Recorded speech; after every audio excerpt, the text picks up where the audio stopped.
আমি নিলয় শহরের এক বড় ব্যবসায়ী পরিবারের একমাত্র সন্তান। চারপাশে বিলাসিতা, দামি গাড়ি, রাজপ্রাসাদের মতো বাড়ি, কিছুই কম ছিল না আমার। কিন্তু একটা সময় বুঝতে পারলাম আমার চারপাশের মানুষগুলো আমাকে ভালোবাসে না, ভালোবাসে আমার টাকা, আমার পরিচয় আর আমার অবস্থানকে। তখন মনে হলো আমি যদি গরিব হতাম কেউ কি আমাকে ভালোবাসতো যেমন এখন সম্মান করে, তখন কি এরকম সম্মান করতো? এই প্রশ্নের উত্তর খুঁজতেই একদিন সিদ্ধান্ত নিলাম আমি গরিবের ছদ্মবেশে গ্রামে চলে যাব। একটি পুরনো জামা গায়ে দিলাম, পকেটে মাত্র কয়েকটা টাকা নিলাম, গেলাম এক অচেনা গ্রামে, সরজয়পাড়া। এক বৃদ্ধের কাছ থেকে ছোট একটি রুম নিয়ে থাকতে শুরু করলাম। শুরুটা সহজ ছিল না। মানুষ আমাকে নিয়ে হাসাহাসি করতো, কেউ কাজ দিত না, কেউ বসতে দিত না। এই শহরের ভিখারি বলতো, এই শহরের ভিখারি আবার গ্রামে এসে ভদ্রলোক সাজছে। এই কথাগুলো যেন বুক ভেঙে দিত আমার। তবু আমি চুপচাপ ছিলাম। সেই সময়ে পরিচয় হলো এক মেয়ের সঙ্গে। মেয়েটির নাম ছিল মায়া। মায়া ছিল গরিব ঘরের মেয়ে, কিন্তু মনটা ছিল আকাশের মতো বিশাল। একদিন যখন আমি ক্ষুধায় বসেছিলাম রাস্তার ধারে, সে এসে এক গ্লাস পানি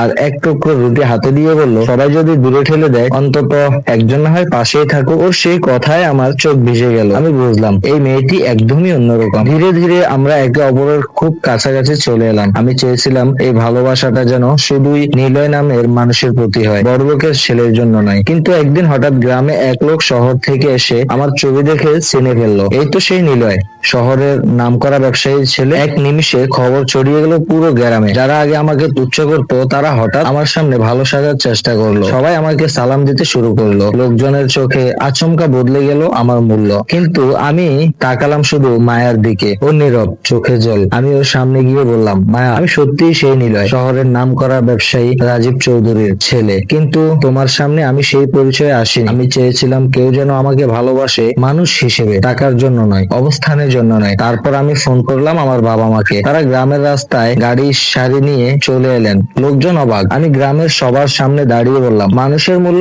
টাকায় নয়, মন আর আচরণে। যে মায়া আজ আমার পাশে দাঁড়িয়ে আছে সে আমাকে চিনতো না, সে ভালোবেসেছে আমাকে গরিব ছেলে হিসেবে, গরিব নিলয়কে, বড়লোক নিলয়কে নয়। বাবা আর মা মায়াকে জড়িয়ে ধরলেন, বললেন, এই মেয়েটি আমার সত্যিকারের ছেলের বউ হবে। সেদিন পুরো গ্রামের মানুষ বুঝে গেল ধন সম্পদ মানুষকে বড় করে না, বড় করে মন আর ভালোবাসা। এই গল্পটা থেকে এটাই শিক্ষা পাওয়া যায়, কাউকে তার গরিব চেহারায় বিচার করবেন না, কারণ হয়তো তার হৃদয়ে লুকানো থাকে সব থেকে বড় ধন, ভালোবাসা ও মানবতা।